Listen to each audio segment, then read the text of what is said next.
500 വർഷങ്ങൾക്ക് മുന്നേ ജീവിച്ചിരുന്ന ഒരു ടിബറ്റൻ ബുദ്ധ സന്യാസി 45-ാം വയസ്സിൽ അദ്ദേഹം മരണപ്പെടുന്നു. സാധാരണഗതിയിൽ ജീവനുള്ളവ മരണപ്പെട്ടാൽ അത് അഴുകൽ പ്രക്രിയയ്ക്ക് വിധേയമാകും. പക്ഷേ സാങ്ക ടെൻസിൻ എന്ന ടിബറ്റൻ ലാമയുടെ കാര്യത്തിൽ ഇതൊന്നും സംഭവിച്ചതുമില്ല. അഴുകൽ പ്രക്രിയയ്ക്ക് വിധേയമാകാതെ നഖത്തിനോ പല്ലുകൾക്കോ ഒന്നും തന്നെ കാര്യമായ കേടുപാടുകൾ സംഭവിക്കാതെ ഈ ലാമയുടെ ഭൗതിക ശരീരം ഇപ്പോഴും നിലനിൽക്കുന്നു. ഗ്യൂവിലെ മമ്മി എന്ന പേരിലാണ് ഇത് അറിയപ്പെടുന്നത്. ഹിമാചൽ പ്രദേശിലെ ഒരു ഉൾഗ്രാമമായ ഗ്യൂവിൽ സ്ഥിതി ചെയ്യുന്നതുകൊണ്ട് ഗ്യൂവിലെ മമ്മി എന്ന പേരിൽ അറിയപ്പെടുന്ന ഇതിൻ്റെ മുടി വളരുന്നുവെന്നും ഇവിടുത്തെ ഗ്രാമവാസികൾ പറയുന്നു.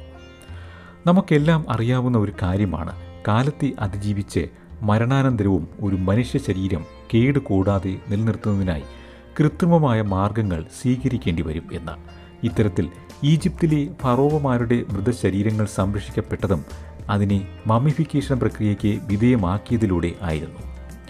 രാസപദാർത്ഥങ്ങളുടെ സഹായത്തോടെ പൊതിഞ്ഞു കെട്ടിയ നിലയിലാണ് ഈജിപ്തിലെ മമ്മികൾ കാലത്തെ അതിജീവിച്ചതെങ്കിൽ ഈ ബുദ്ധ സന്യാസിയുടെ കാര്യത്തിൽ അതൊന്നുമല്ല സംഭവിച്ചത്. സെൽഫ് മമ്മിഫിക്കേഷൻ എന്ന അപൂർവമായ പ്രക്രിയയാണ് ഗ്യൂവിലെ മമ്മിയുടെ കാര്യത്തിൽ സംഭവിച്ചിട്ടുള്ളത്. അതായത് ഒരാൾ സ്വയം അയാളുടെ മരണശേഷം മമ്മിയായി മാറുന്ന പ്രക്രിയയാണിത്. മരിച്ചിട്ടും ജീവിച്ചിരിക്കുന്നതായി വിശ്വസിക്കപ്പെടുന്ന ഈ ബുദ്ധ സന്യാസിയുടെ മമ്മി സെൽഫ് മമ്മിഫിക്കേഷൻ എന്ന പ്രത്യേകത കാരണം ലോകമെമ്പാടുമുള്ള കാഴ്ചക്കാരെ അത് സ്ഥിതി ചെയ്യുന്ന ഗ്രാമത്തിലേക്ക് ആകർഷിക്കുന്നതിന് കാരണമാകുന്നു. ലോകത്താകെ 24 എണ്ണം മാത്രം സെൽഫ് മമ്മിഫിക്കേഷനുകളാണ് ഉള്ളതെന്നാണ് ഗവേഷകർ അഭിപ്രായപ്പെടുന്നത്. അത്തരത്തിലൊന്നായ ഈ നാച്ചുറൽ മമ്മി ഗ്യൂ ഗ്രാമത്തിലെ ജനങ്ങൾ ആരാധിച്ചു വരികയും ചെയ്യുന്നു. സൊക്കു ഷിംബസ്തു എന്നതുകൊണ്ട് എന്താണ് അർത്ഥമാക്കുന്നത്? നൂറ്റാണ്ടുകൾക്ക് മുന്നേ മരണപ്പെട്ടിട്ടും സാങ്ക ടെൻസിൻ എന്ന ടിബറ്റൻ ലാമ എങ്ങനെ നൂറ്റാണ്ടുകളെ അതിജീവിച്ചു? ഭൗതിക ശരീരം എന്തുകൊണ്ട് അഴുകൽ പ്രക്രിയയ്ക്ക് വിധേയമായില്ല? ചിട്ടയായ ജീവിതക്രമത്തിലൂടെ എങ്ങനെ ബുദ്ധ സന്യാസിമാർ സ്വമേധാലുള്ള മരണത്തെ പ്രാപിക്കുന്നു? തുടങ്ങിയ കാര്യങ്ങൾ എല്ലാമാണ് ഈ വീഡിയോയിലൂടെ വിശദമാക്കുന്നത്. വീഡിയോ ഇഷ്ടമായാൽ ലൈക്ക് ചെയ്യുക, ഷെയർ ചെയ്യുക, സബ്സ്ക്രൈബ് ചെയ്യുക. സമുദ്രനിരപ്പിൽ നിന്നും 10,000 അടി ഉയരത്തിലായി സ്ഥിതി ചെയ്യുന്നതാണ് ഹിമാചലിലെ ലാഹോൾ സ്പിതി ജില്ലയിലെ ഗ്യൂ എന്ന ഉൾഗ്രാമം. ഇവിടെ നിന്നും ഏതാനും കിലോമീറ്ററുകൾക്കപ്പുറം സഞ്ചരിച്ചാൽ ഇന്ത്യയുടെ ഭാഗത്തു നിന്നുള്ള ചൈന അതിർത്തിയിലേക്ക് എത്താനാവും. 60ഓളം വീടുകൾ മാത്രമുള്ളതും വികസനം കാര്യമായി വന്നിട്ടില്ലാത്തതും എത്തപ്പെടാൻ ബുദ്ധിമുട്ടുള്ളതുമായ ഒരു പ്രദേശമാണ് എങ്കിൽ പോലും നിരവധി സഞ്ചാരികൾ അതിമനോഹരമായ ഹിമാലയൻ താഴ്വര സ്പിതിയുടെ ഭാഗമായ ഈ ഗ്രാമത്തിലേക്ക് എത്തപ്പെടുന്നതിന് ടിബറ്റൻ ലാമയുടെ മമ്മി ഒരു പ്രധാന കാരണമാകുന്നു. ബുദ്ധമതത്തിന് കാര്യമായ വേരോട്ടം ഇന്ത്യയിൽ നിലനിൽക്കുന്നില്ലെങ്കിൽ പോലും രാജ്യത്ത് ബുദ്ധവികാരങ്ങൾ നിലനിൽക്കുന്ന ഒരു പ്രധാന ഇടമാണ് ഹിമാചൽ. ഇവിടെ സ്പിത താഴ്വരയിലാണ് 1000 വർഷത്തിലധികം പഴക്കമുള്ള ടാബോ മൊണാസ്ട്രി സ്ഥിതി ചെയ്യുന്നത്.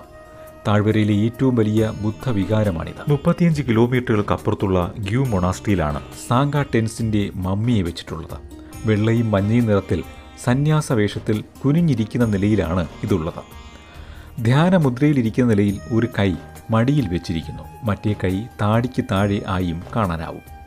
ചില്ല് കൂടിനുള്ളിലായി വെച്ചിരിക്കുന്ന ഇത് മോഷ്ടിക്കപ്പെട്ടേക്കാം, അതിർത്തിക്കപ്പുറത്തേക്ക് കടത്തിക്കൊണ്ടു പോയേക്കാം തുടങ്ങിയ ആശങ്കകളും പ്രചാരണവും ഉള്ളതിനാൽ ആവശ്യമായ സുരക്ഷയും ഇതിന് നൽകിയിട്ടുണ്ട്. വർഷങ്ങളായതിനാൽ ഇതിൻ്റെ ശരീരം ചുരുങ്ങിപ്പോയിരിക്കുന്നു. അത്ഭുതപ്പെടുത്തുന്ന പ്രത്യേകതകൾ ഏറെ ഉണ്ടെന്ന് കരുതപ്പെടുന്ന മമ്മി ലാമ എന്ന് വിളിക്കുന്ന ഇതിനെ ഈ പ്രദേശത്തെ ജനങ്ങൾ തങ്ങളുടെ ഗ്രാമത്തിൻ്റെ സംരക്ഷണ ശക്തിയായും വിശ്വസിച്ച് ആരാധിച്ചു വരുന്നു. മരിച്ചിട്ടും ലാമ തങ്ങൾക്കൊപ്പം ഉണ്ട്, അനുഗ്രഹം നൽകുന്നു എന്നെല്ലാമാണ് ഗ്രാമവാസികളുടെ വിശ്വാസം. മമ്മി ജീവിച്ചിരിപ്പുണ്ടെന്ന് വിശ്വസിക്കുന്ന തദ്ദേശീയ ഗ്രാമീണർ ദിവസവും ഇതിനു മുന്നിലായി പ്രാർത്ഥിക്കുകയും ധൂപം ഒഴിയുകയും നെയ് വിളക്കുകൾ കത്തിക്കുകയും ചെയ്യുന്നു. ആരാണ് സാങ്ക ടെൻസിൻ എന്നും എങ്ങനെയാണ് 500 വർഷങ്ങൾക്ക് മുൻപ് മരിച്ച ഒരു ബുദ്ധ സന്യാസിയുടെ ഭൗതിക ശരീരം ഈ ഗ്രാമത്തിലേക്ക് എത്തിയതെന്നും ഇതിനെ വലിയ ബഹുമാനത്തോടെ പരിഗണിക്കപ്പെടാനുള്ള കാരണങ്ങൾ എന്തെന്നും നോക്കാം. ചുറ്റിനുമുള്ള മനുഷ്യരുടെ അഭിവൃദ്ധി, സ്വൈരജീവിതം എന്നതിലെല്ലാം വലിയ ശ്രദ്ധ വച്ചിരുന്നവരായിരുന്നു ടിബറ്റൻ ബുദ്ധ സന്യാസിമാർ. സന്യാസ ജീവിതത്തിലൂടെ നേടിയെടുക്കുന്ന സിദ്ധികളെ ചുറ്റുപാടുമുള്ള മനുഷ്യരുടെ നന്മയ്ക്കായും ഇവർ പ്രയോജനപ്പെടുത്തിയതായും കരുതപ്പെടുന്നു. കഠിനമായ സാധനകളിലൂടെ ചിട്ടയായ സന്യാസ ജീവിതം നയിച്ചിരുന്ന ഒരു ലാമ ആയിരുന്നു സാങ്ക. അദ്ദേഹം വസിച്ചിരുന്ന ഗ്രാമത്തിൽ തേളിൻ്റെ ശല്യം ഭയാനകമായിരുന്നു എന്നും ദുഷ്ടശക്തികളുടെ പ്രവർത്തന ഫലമായി സംഭവിച്ച വിഷബാധയിൽ നിന്നും ജനങ്ങളെ സംരക്ഷിക്കാനായി സ്വന്തം ജീവൻ നൽകിയ ആളാണ് അദ്ദേഹം എന്നുമാണ് നിലനിൽക്കുന്ന ഒരു വിശ്വാസം. ഒരു ഗുഹയിൽ പ്രവേശിച്ച് സാങ്ക ജീവൻ വെടിഞ്ഞതിൻ്റെ ഫലമായാണ് ഗ്രാമം തേളുകളുടെ ശല്യത്തിൽ നിന്ന് മുക്തമായതെന്നും പറയപ്പെടുന്നു. 45-ാം വയസ്സിൽ ജീവൻ വെടിഞ്ഞ ഈ ബുദ്ധലാമ ഗ്രാമത്തിൻ്റെ സമൃദ്ധി ആഗ്രഹിച്ചു എന്നും പറയപ്പെടുന്നു. 500 വർഷങ്ങൾക്ക് മുന്നേ ഒരു ഗുഹയിൽ പ്രവേശിച്ച് സ്വയം മരണത്തെ വരിച്ച സാങ്ക ടെൻസിൻ്റെ ഭൗതിക ശരീരം പിന്നീട് എങ്ങനെയാവും പുറം ലോകത്തിന് ദൃശ്യമായത് എന്ന് നോക്കാം. ഒരു ഭൂകമ്പമായിരുന്നു ഇതിനെല്ലാം നിമിത്തമായത്. കാലം 1975. ഹിമാചലിലെ സ്പിതി താഴ്വരയിലുണ്ടായ ഒരു ഭൂകമ്പം ഈ പ്രദേശങ്ങളിൽ വലിയ തോതിൽ മണ്ണിടിച്ചിലും നാശനഷ്ടങ്ങളും സൃഷ്ടിച്ചിരുന്നു. അന്നത്തെ പ്രകൃതി ദുരന്തമാണ് ഈ ബുദ്ധ സന്യാസിയുടെ കല്ലറ തകർക്കപ്പെട്ടതിന് കാരണമായത് എന്നാണ് കരുതപ്പെടുന്നത്. പിന്നീട് വർഷങ്ങൾക്ക് ശേഷമാണ് ഇതിനെ കണ്ടെടുക്കുന്നത്. ബങ്കറുകളും റോഡും പുനർനിർമ്മിക്കുന്നതിന് വേണ്ടി ഗ്യൂ ഗ്രാമപ്രദേശത്തെത്തിയ ഇൻഡോ ടിബറ്റൻ ബോർഡർ പോലീസ് ടീമാണ് ലാമയുടെ മമ്മി കണ്ടെത്തിയത്. തകർക്കപ്പെട്ട സ്തൂപങ്ങളിലൊന്നിൻ്റെ അവശിഷ്ടങ്ങൾ നീക്കം ചെയ്യവേ ഈ സംഘത്തിൻ്റെ ഭാഗമായിരുന്ന തൊഴിലാളികളുടെ ഉപകരണം ഒരു തലയോട്ടിയിൽ ഇടിച്ചു. തലയോട്ടി പുറത്തെടുത്തപ്പോൾ അത് കാലപ്പഴക്കമേറിയ ഒരു മനുഷ്യ ശരീരമാണെന്ന കാര്യം അവർ തിരിച്ചറിഞ്ഞു. നിർമ്മാണ ഉപകരണം തട്ടിയതോടെ തലയോട്ടിയിൽ നിന്നും രക്തം ഒഴുകിയതായും ഗ്രാമവാസികൾ പറയുന്നുണ്ട്. വിവരം കൈമാറിയതിനെ തുടർന്ന് ഇന്ത്യൻ അധികൃതർ ഒരു അന്വേഷണ സംഘത്തെ യുവിലേക്ക് അയച്ചു. പിന്നീട് നടത്തിയ വിദഗ്ധ പരിശോധനകളിൽ നിന്നും 550 വർഷത്തെ പഴക്കമെങ്കിലും ഈ മമ്മിക്കുണ്ടെന്ന കാര്യവും സ്ഥിരീകരിച്ചു. പിന്നീട് നടത്തിയ വിശദമായ അന്വേഷണത്തിൽ നിന്നുമാണ് ഇതൊരു ടിബറ്റൻ ബുദ്ധ സന്യാസിയുടെ മമ്മിയാണെന്നും യാതൊരു വിധത്തിലുള്ള കൃത്രിമ മാർഗങ്ങളും സ്വീകരിക്കാതെ തന്നെയാണ് ഈ അവസ്ഥയിലെത്തിയതെന്നും പരിരക്ഷിക്കപ്പെട്ടതെന്നും മനസ്സിലാക്കാനും സാധിച്ചു. ധ്യാനത്തിൻ്റെ ഉന്നത രൂപങ്ങളിലൊന്നായ ദ സോങ്ചെൻ പരിശീലിച്ചിരുന്ന സന്യാസിമാരിലൊരാളായിരുന്നു സാങ്ക കരുതപ്പെടുന്നു. യുവിലെ ആളുകൾ തങ്ങളുടെ പ്രാദേശിക റിൻപോച്ചെ, അതായത് ബുദ്ധമത ആത്മീയ നേതാവുമായി നടത്തിയ ആശയവിനിമയത്തിൽ ആ മമ്മി ആരുടേതെന്ന കാര്യവും കണ്ടെത്തി. നൂറ്റാണ്ടുകൾക്ക് മുന്നേ സ്വന്തം ജീവൻ നൽകി തങ്ങളുടെ ഗ്രാമത്തെ സംരക്ഷിച്ച ലാമ സാങ്ക ടെൻസിൻ്റെ ഭൗതിക ശരീരമാണ് ഇതെന്നും അവർ മനസ്സിലാക്കി. രക്തം, മുടി, നഖം എന്നിവ ഈ ബുദ്ധ സന്യാസിയുടെ ആത്മാവ് ഇപ്പോഴും ജീവനോടെ ഉണ്ട് എന്നതിനും ശരീരത്തിനുള്ളിൽ വസിക്കുന്നു എന്നതിൻ്റെയും തെളിവായി അവർ കണക്കാക്കുകയും ചെയ്തു. സ്വയം മരണത്തെ തിരഞ്ഞെടുത്ത ഈ ലാമ തൻ്റെ സമാധി സ്ഥലമായ ഗുഹയ്ക്ക് മുന്നിൽ നന്മയുടെ പ്രതീകമായി 3 സ്തൂപങ്ങൾ സ്ഥാപിക്കണമെന്ന ആവശ്യം മുന്നോട്ട് വച്ചിരുന്നതായും ഗ്രാമവാസികൾക്കിടയിൽ ഒരു കഥ നിലനിന്നിരുന്നു. സ്തൂപങ്ങൾക്കിടയിൽ നിന്നുമാണ് അദ്ദേഹത്തിൻ്റെ മമ്മിയെ കണ്ടെത്തിയതും. ലാമയുടെ മമ്മി കണ്ടെത്തിയതോടെ വലിയ തോതിൽ വാർത്ത പ്രചരിക്കുകയും ലോകത്തിൻ്റെ വിവിധ ഭാഗങ്ങളിൽ നിന്നുമായി ഇവിടേക്ക് വലിയ തോതിൽ സന്ദർശകരെത്താനും തുടങ്ങി. ഇതേസമയം ലാമയുടെ ബഹുമാനാർത്ഥം ഒരു ക്ഷേത്രം വേണമെന്നും അതിനായി നൂറ്റാണ്ടുകളെ അതിജീവിച്ച ഈ മമ്മിയെ നൽകണമെന്നുമുള്ള ആവശ്യം ഗ്യൂ ഗ്രാമവാസികളും മുന്നോട്ട് വെച്ചു. ഇന്ത്യൻ ടിബറ്റൻ അതിർത്തി പോലീസ് ഈ ആവശ്യത്തെ അംഗീകരിക്കുകയും ചെയ്തു. ബുദ്ധ സന്യാസിയെ ആരാധിക്കാനായി നിർമ്മിച്ച ചെറിയൊരു ക്ഷേത്രത്തിലാണ് ഈ മമ്മി ഇപ്പോഴുള്ളത്. ഇത്രയും കാലം സാങ്ഖയുടെ മമ്മി സ്ഥിതി ചെയ്ത സ്ഥലം എന്തുകൊണ്ട് ആരാലും കാണപ്പെടാതെ മറഞ്ഞു കിടന്നു എന്നതിനും ചില വിശദീകരണങ്ങൾ നിലനിൽക്കുന്നുണ്ട്. ഗ്രാമത്തിനായി ജീവൻ വെടിഞ്ഞ ലാമയെ വലിയ തോതിൽ അക്കാലത്ത് ജനങ്ങൾ ആദരിച്ചിരുന്നുവെന്നും നൂറ്റാണ്ടുകൾ പിന്നിട്ടതോടെ അദ്ദേഹം ജീവൻ വെടിഞ്ഞ ഗുഹയെപ്പറ്റി ജനങ്ങൾ മറന്നുപോയെന്നും പിന്നീട് ഭൂകമ്പത്തെ തുടർന്ന് അത് തകർക്കപ്പെട്ടതോടെയാണ് ഇതിനെപ്പറ്റി അറിയാൻ കഴിഞ്ഞതെന്നുമാണ് നിലനിൽക്കുന്ന ഒരു നിഗമനം. നൂറ്റാണ്ടുകൾ പിന്നിട്ടിട്ടും ലാമയുടെ ശരീരത്തിന് അഴികലൊന്നും സംഭവിക്കാത്തത് എന്തുകൊണ്ടെന്ന കാര്യവും വലിയ അത്ഭുതവും ചോദ്യവുമായി നിലനിൽക്കുന്ന ഒരു കാര്യമാണ്. കാലിഫോർണിയയിലെ ഓക്സ്ഫോർഡ് യൂണിവേഴ്സിറ്റിയിലെ ഗവേഷകരുടെ സംഘം കാർബൺ ഡേറ്റിംഗിലൂടെ ഇതിൻ്റെ പ്രായം നിർണ്ണയിക്കുകയുണ്ടായി. AD 1430 മുതൽ ഇതേ പൊസിഷനിലാണ് ഈ ലാമയുടെ ശരീരം ഉള്ളതെന്നും അവർ കണ്ടെത്തി. സ്വാഭാവികമായി സംരക്ഷിക്കപ്പെടുന്ന ഒരു മമ്മി ആണിതെന്നും ഇതിൻ്റെ ശരീരത്തെ സംരക്ഷിക്കാനായി ഒന്നും ഉപയോഗിക്കുന്നില്ലെന്നും എന്നതായിരുന്നു അവരുടെ കണ്ടെത്തൽ. വരണ്ട അവസ്ഥകൾ അല്ലെങ്കിൽ അഴുകലിനെ ചെറുക്കുന്ന മറ്റ് പാരിസ്ഥിതിക ഘടകങ്ങൾക്ക് വിധേയമാകുമ്പോൾ ഒരു മൃതശരീരത്തിന് ഇത്തരത്തിൽ നിലനിൽപ്പ് സാധ്യമാകും എന്നും അവർ നിഗമനത്തിലെത്തി. പ്രകൃതിദത്തമായി ശുഷ്കിക്കുന്നതിന് പ്രദേശത്തെ അന്തരീക്ഷവും സഹായിച്ചിട്ടുണ്ടാവാമെന്നും എംബാമിംഗ് ഇല്ലാതെ തന്നെ അഴുകാതെ സംരക്ഷിക്കുന്നതിന് കാരണമായി ഇത്തരത്തിൽ പല കാര്യങ്ങളും ചൂണ്ടിക്കാട്ടപ്പെടുകയും ചെയ്യുന്നു. ഹിമപാതം സംഭവിച്ചപ്പോൾ മൃതദേഹം ഹിമാനികൾക്കിടയിൽ അകപ്പെടുന്നതിനാൽ കേടുകൂടാതെ സംരക്ഷിക്കപ്പെട്ടു എന്നതാണ് മറ്റൊരു നിഗമനം. അതേസമയം ഈ സന്യാസി ഇരിക്കുന്ന യോഗിക് അവസ്ഥ ശരീരത്തെ സംരക്ഷിക്കാൻ കഴിവുള്ളതാണ് എന്ന് അഭിപ്രായപ്പെടുന്നവരുമുണ്ട്. ബുദ്ധമതത്തിൽ എന്താണ് സുഖു ഷിംബസ്തു എന്ന് നോക്കാം. മരണം വരെ കഠിനമായ സന്യാസചര്യകൾ പാലിച്ച്, അതായത് ആയിരക്കണക്കിന് ദിനങ്ങൾ പർവ്വതങ്ങളിൽ ഏകാന്തവാസം നടത്തി വളരെ കുറച്ചു മാത്രം ആഹാരം കഴിച്ച് ജപം, ധ്യാനം എന്നിവ അനുഷ്ഠിച്ചിരുന്ന ബുദ്ധ സന്യാസിമാരുടെ ആ മമ്മികളെ ജപ്പാനിൽ സോക്കു ഷിംബസ്തു എന്നാണ് അറിയപ്പെടുന്നത്. ഈ രീതിയിലാണ് സാംഖയും ജീവിതം അവസാനിപ്പിച്ചതെന്നും പറയപ്പെടുന്നു. ഭൗതിക ജീവിതവുമായുള്ള ബന്ധം വിച്ഛേദിക്കാനായി തീരുമാനമെടുക്കുന്നതോടെ ഈ സന്യാസിമാർ ഒരു ഗുഹയിലേക്ക് പ്രവേശിക്കുകയും അതിൻ്റെ കവാടം അടയ്ക്കുകയും കാലക്രമേണ സ്വയം മരണം വരിക്കുകയും എന്നതായിരുന്നു പുരാതന കാലത്ത് അവർ പിന്തുടർന്നു വന്നിരുന്ന രീതി. ഇതിനെല്ലാം ക്രമമായ രീതികളും ചിട്ടകളുമെല്ലാം ഇവർ പിന്തുടർന്നു വന്നിരുന്നു. ഇത്തരം സാധനകളിലൂടെ ഈ ടിബറ്റൻ ലാമമാർ ഇവർ വസിക്കുന്ന പ്രദേശങ്ങളെ ബാധിക്കുന്ന പ്രശ്നങ്ങളെ പരിഹരിക്കുന്നതായും അവിടുത്തെ ജനങ്ങളുടെ സംരക്ഷകരാകുന്നു തുടങ്ങിയ വിശ്വാസങ്ങളും നിലനിന്നു പോന്നിരുന്നു. അഗാധമായ ധ്യാനത്തിലൂടെ മരണത്തിനും ജീവിതത്തിനും അപ്പുറത്തുള്ള ഒരു തലത്തിലേക്കാണ് ഇവർക്ക് എത്തിപ്പെടാനാവും എന്നും പറയപ്പെടുന്നു.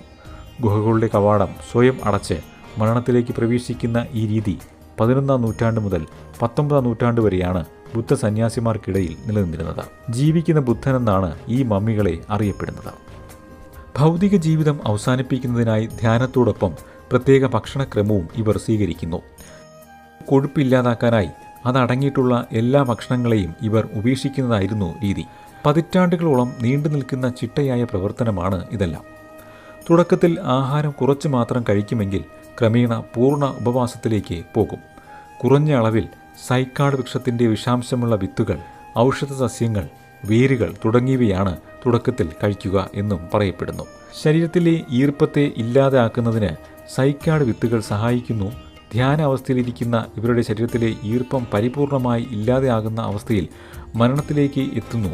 ഒരു തരത്തിലുള്ള ദ്രാവകങ്ങളോ ഭക്ഷണമോ കഴിക്കാതെ കൊഴുപ്പും ഈർപ്പവും പൂർണ്ണമായി ശരീരത്തിൽ ഇല്ലാതെ ആക്കുന്ന അവസ്ഥയിലേക്കാവും പതിറ്റാണ്ടുകളായുള്ള ജീവിതക്രമത്തിലൂടെ ഇവർ എത്തപ്പെടുക. ഇതോടെ ഇവരുടെ ശരീരം മെലിയുകയും ആന്തരിക അവയവങ്ങൾ ചുരുങ്ങുകയും ചെയ്യുന്നു. ശരീരം വിഘടിക്കാനുള്ള സാധ്യതയും ഇല്ലാതാകുന്നു. സ്വയം മമ്മിഫിക്കേഷൻ പ്രക്രിയയാണ് ഇതിലൂടെ നടക്കുന്നത്.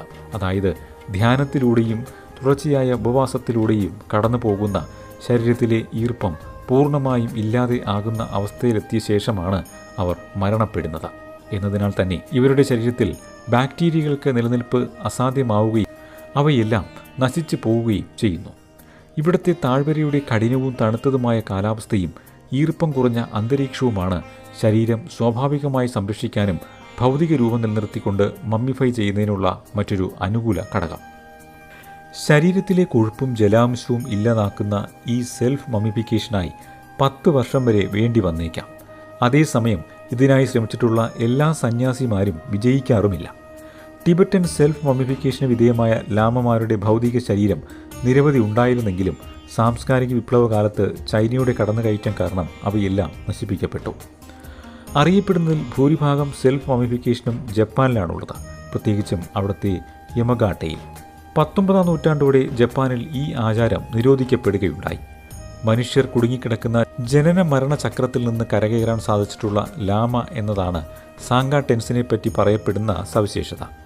ഏതു തരത്തിലുള്ള ദുഷ്ടശക്തികളെ നിയന്ത്രിക്കാനുള്ള കഴിവുള്ള സാങ്ക മരണശേഷവും ഈ ഗ്രാമത്തിൽ വസിക്കുന്നതായും കരുതപ്പെടുന്നു. പഴയ കാലത്ത് ഇന്ത്യ ടിബറ്റ് കച്ചവട ബന്ധത്തിലെ ഒരു പ്രധാന റൂട്ടായിരുന്ന ഗ്രാമം എന്ന പ്രത്യേകതയും ഗ്യൂവിനുണ്ട്. ഏപ്രിൽ മുതൽ നവംബർ വരെയുള്ള കാലം ഇവിടെ സുഗമമായ യാത്രയ്ക്ക് പറ്റിയ സമയമാണ്. ബുദ്ധിമുട്ടില്ലാതെ മൊണാസ്ട്രി സന്ദർശിക്കാനും ഇതാണ് അനുയോജ്യമായ സമയം. മൊണാസ്ട്രിയിൽ നിന്നുള്ള പർവ്വത കാഴ്ചകൾ മറ്റൊരു ആകർഷണമാണ്. അതേസമയം ഡിസംബർ പകുതി മുതൽ മാർച്ച് അവസാനം വരെ ഇവിടെയുള്ള യാത്ര പ്രയാസകരമാകുന്നു.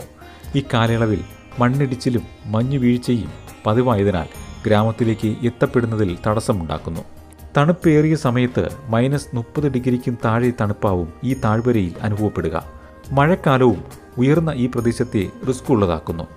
പാതകളിലേക്കുള്ള മണ്ണിടിച്ചിലും പാറക്കല്ലുകൾ പതിക്കുന്നതും യാത്രയെ തടസ്സപ്പെടുത്തുന്നതിനും കാരണമായേക്കാം. നിരവധി സഞ്ചാരികളെയാണ് ഗ്യൂ എന്ന ഗ്രാമം ആകർഷിക്കുന്നത്. പ്രത്യേകതകൾ ഏറെയുള്ള ഒരു മമ്മി ഒരു പ്രധാന കാരണമാകുന്നു. ഒരു മമ്മി ആരാധിക്കപ്പെടുന്നു, അതിൻ്റെ മുടി വളരുന്നതായി വിശ്വസിക്കപ്പെടുന്നു എന്നതെല്ലാം വിചിത്ര കാര്യങ്ങളായി തോന്നാമെങ്കിലും ടിബറ്റൻ ബുദ്ധ സന്യാസിമാർ അവരുടെ ചുറ്റുപാടുകളുമായി എത്രത്തോളം അടുപ്പവും സ്വാധീനവും വെച്ച് പുലർത്തിയിരുന്നു എന്നതാണ് ഇതിൽ നിന്ന് മനസ്സിലാക്കാവുന്ന മറ്റൊരു പ്രധാന കാര്യം. ജീവിതക്രമവും കാലാവസ്ഥയും അങ്ങനെ സെൽഫ് മമ്മിഫിക്കേഷന് കാരണമായി എന്നതും അത്ഭുതപ്പെടുത്തുന്ന ഒരു കാര്യമാണ്.